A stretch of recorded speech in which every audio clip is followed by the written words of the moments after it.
যদিও এইটো বিধান আছে যে ব্ৰহ্ম বিবাহ আছে, আৰ্য বিবাহ আছে, প্ৰজাপত্য বিবাহ আছে, গন্ধৰ্ব বিবাহ আছে। গন্ধৰ্ব বিবাহ মানে কি চুৰ কৰি অনা। ভগৱান কৃষ্ণই চোন ৰুক্মিণীক চুৰ কৰি আনিছিলে, গতিকে চুৰ কৰি অনাত বোলে কি আপত্তি আছে? ভগৱান কৃষ্ণই ৰুক্মিণীক পৰিস্থিতিত পৰি আনিলে, পৰিস্থিতি সাপেক্ষে কিছুমান তেনেকুৱা ব্যৱস্থা ল'ব পৰা মানুহৰ জীৱনটো হ'ব পাৰে, কিন্তু শাস্ত্ৰীয় বিধিৰে আনি পেলাই শাস্ত্ৰীয় বিধিৰে বিবাহ পাশত আবদ্ধ হৈছে নহয়, নহয়নে? এইটো কেতিয়াও হ'ব নালাগে যে বৰে কন্যাক পচন্দ কৰিলে, কন্যাই বৰক পচন্দ কৰিলে বুলি আনি পেলাই বোলে গৃহখনত সোমোৱালে, নীতি নিয়ম বোলে এসপ্তাহৰ পাছত আচৰণ কৰিম। গৃহত প্ৰৱেশ কৰিলে একেলগে আছেই, বুজি পাইছেই চাগে, হয়নে? তাৰ পাছত আকৌ নীতি নিয়ম আচৰণ কৰিবলৈ কিটো থাকিলে? প্ৰথমতে নীতি নিয়ম, তাৰ পাছতে বিবাহ। বিবাহ বুলি ক'লে কম ডাঙৰ দায়িত্ব এটাক বুজা যায়নে? ভগৱান ৰামচৰণে নিজৰ পত্নীক বিচাৰি 14 লাখ কিলোমিটাৰ খোজকাঢ়ি গৈছে। আমাৰ মানুহ হোৱাহেঁতেন এমাহৰ ভিতৰতে দ্বিতীয় এটা চলিউশ্যন বিচাৰিলেহেঁতেন। কিমান ডাঙৰ দায়িত্ব! কোনোবাই যদি তেওঁ দ্বিতীয় বিবাহ কৰিলে ক'বলগীয়া একো নাথাকিলে, এই বনত থাকোঁতে হৰণ কৰি লৈ গ'ল, কোনে নিলে গম নাপায়, আহি ৰজা হয় দ্বিতীয় বিবাহ কৰিলে। আজিকালি সম্পৰ্কৰ নামত বিশেষকৈ চাবচোন, আমাৰ কিছুসকল যুৱ প্ৰজন্মৰ নামত কুকুৰ মেকুৰী নিচিনা কাৰোবাৰ কিছুমান আমাৰ হৈ থাকে। ক'বলৈ বেয়া, মই খোলাকৈ কৈছোঁ আৰু গাৰ্লফ্ৰেণ্ড বয়ফ্ৰেণ্ড বুলি যে কয়, দুদিনমান ভাল লাগিলে কাৰণে ল'ৰা এটা ছোৱালীজনীৰ লগত বা ছোৱালীজনী ল'ৰা এটাৰ লগত দুদিনমান ভাল লাগিলে কাৰণে বেলেগৰ লগত। কাপোৰ সলোৱা কাম নহয় নহয়, কম ডাঙৰ দায়িত্বনে? মই যদি আপোনাক ঠগিছোঁ, সেইটো ঠগন মই জীৱনত নাখামনে? বিবাহ বুলি ক'লে এটা বহুত ডাঙৰ দায়িত্ব। সেই দায়িত্বটো পালন কৰিবলৈকে সৃষ্টিৰ ধৰ্ম ৰক্ষা কৰিবলৈ ঈশ্বৰে প্ৰজাসকলক উৎপত্তি কৰিছে।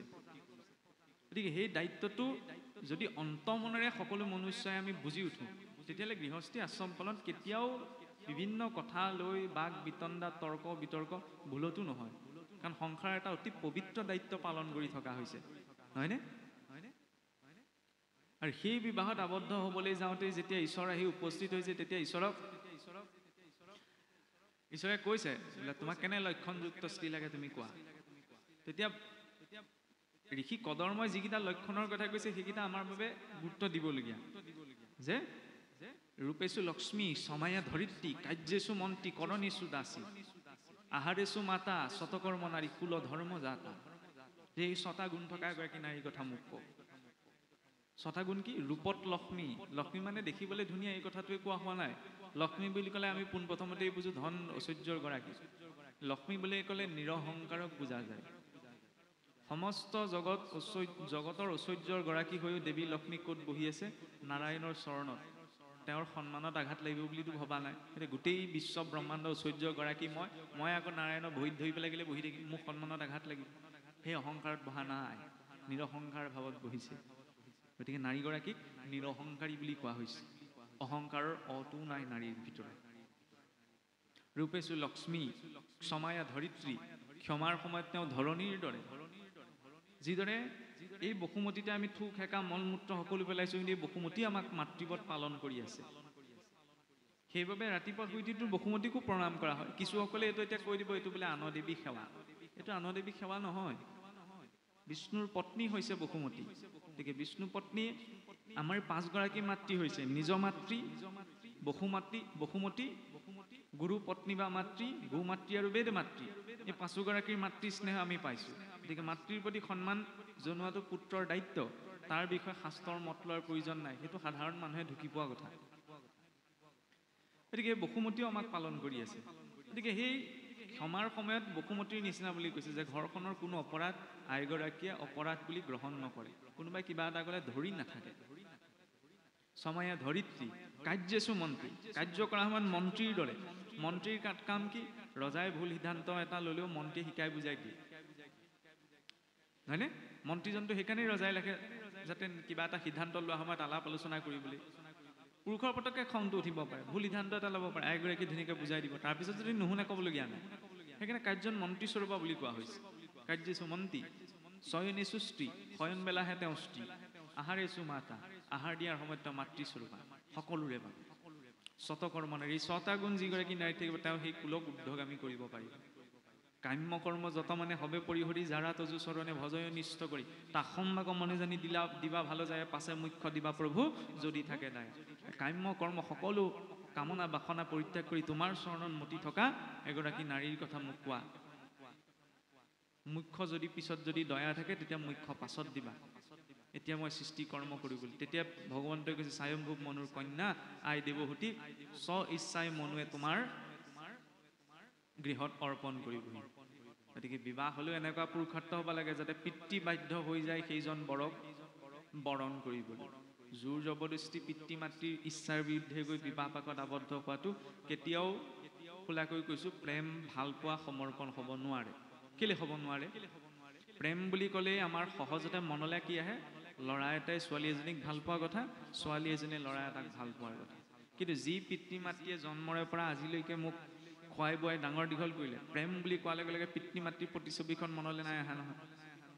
হয় নে নহয়? ল'ৰা ছোৱালীক সুধি চাবচোন, প্ৰেম বুলি ক'লে ল'ৰা ছোৱালীৰ কথাই মনলৈ আহে, মাক দেউতাকৰ কথা প্ৰথমতে মনলৈ নাহে। কিয় নাহে? আমি প্ৰেম বুলি ক'লে ভাবি থাকোঁ কি ছোৱালী এজনীয়ে ল'ৰা এটাক ভাল পোৱা, ল'ৰা এটাই ছোৱালীজনীক ভাল পোৱাটোৱেই প্ৰেম। সেইটো নহয়।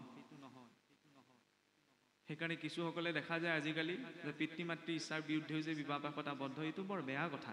কিয় বেয়া কথা?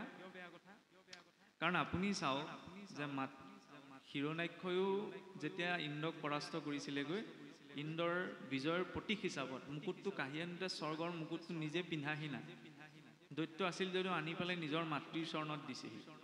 ইমান মেনাৰ্ছ সেই দৈত্যটোৰো আছিল। আজিৰ যুগত যি ল'ৰা ছোৱালীয়ে পিতৃ মাতৃক কটু বাক্য কয়, সেইকেইটা তেতিয়াহ'লে হিৰণ্যাক্ষতকৈ ডাঙৰ দৈত্য হয় নহয়? অসুৰেও পিতৃ মাতৃক বেয়া সম্বোধন কৰা নাছিল।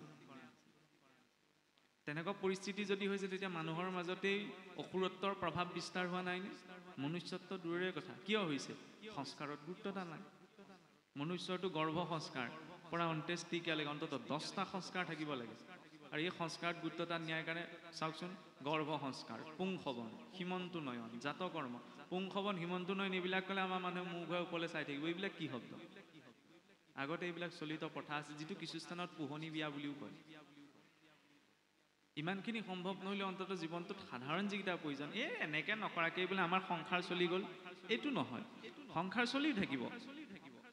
মই গা ধুই ভাত খালেও পেট ভৰিব, গা নোধোৱাকৈ ভাত খালেও পেট ভৰিব, কিন্তু গা ধুই খোৱাটো বেছি ভাল ন?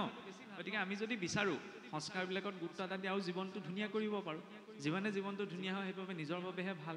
শাস্ত্ৰসমূহে এই মাৰ্গবিলাকেইটো আমাক দেখুৱাই দিছে। এতিয়া চাওক, কোনোবাই যদি পিতৃ মাতৃৰ বিৰুদ্ধে বিবাহ পাশত আবদ্ধ হৈছে, সেইটোক কিয় বিৰোধিতা কৰা হৈছে? কাৰণ যদি সেইটোক আমি সঁচা প্ৰেম বুলি কওঁ, যে পিতৃ মাতৃৰ বিৰুদ্ধে গৈ হ'লেও ইজনে সিজনক ভাল পায় কাৰণে আঁতৰলৈ গৈ হ'লেও বিবাহ পাশত আবদ্ধ, সেইটো প্ৰেম হ'ব নোৱাৰে। কেনেকৈ প্ৰেম হ'ব? ভাবি চাওকচোন আপুনি। আজি 6 মাহ, 1 বছৰ, 2 বছৰ, 3 বছৰ চিনাকিতেই যদি ইমান প্ৰেম বৃদ্ধি পালে, জন্মৰ পৰা যে বিশ্বামূত্ৰ ধুৱাই এই মাক দেউতাকে যিসোপা কষ্ট কৰিলে, তাত কি প্ৰেম নাই নি? সেইটো প্ৰেমক যে মই প্ৰেম বুলি দেখা নাই। সেই প্ৰেমটোৰ কাৰণে এই 2 বছৰ, 3 বছৰ বা 6 মাহ কেইমাহমানৰ চিনাকিত মই সেই প্ৰেমটোক উপেক্ষা কৰিছোঁ। তাৰ পৰা জীৱনলৈ ভাল প্ৰভাৱ আহিবনে?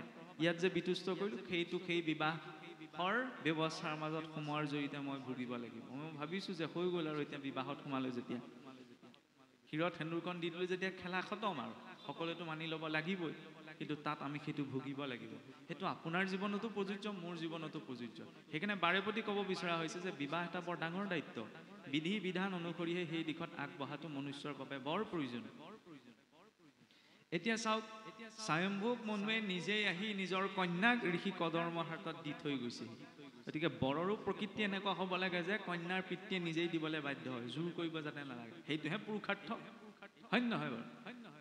শুনিবলৈ এইবিলাক কথা আচহুৱা লাগিব পাৰে, কিন্তু ভাবি চালে এনেকৈ যেন নালাগে নে? পুৰুষাৰ্থ হ'লে আনক জোৰ জবৰদস্তি কৰাতকৈ নিজৰ ভিতৰতে এনেকুৱা বৈশিষ্ট্য থাকে আমি সৃষ্টি কৰিব লাগে যাতে আনে মোক গ্ৰহণ কৰে। মই নিজক আনৰ আগত প্ৰস্তুত কৰিবলৈ যোৱাৰ আগতে যাতে আনে মোক গ্ৰহণ কৰিব বিচাৰে, এইখিনিত পুৰুষাৰ্থ লাগে। এতিয়া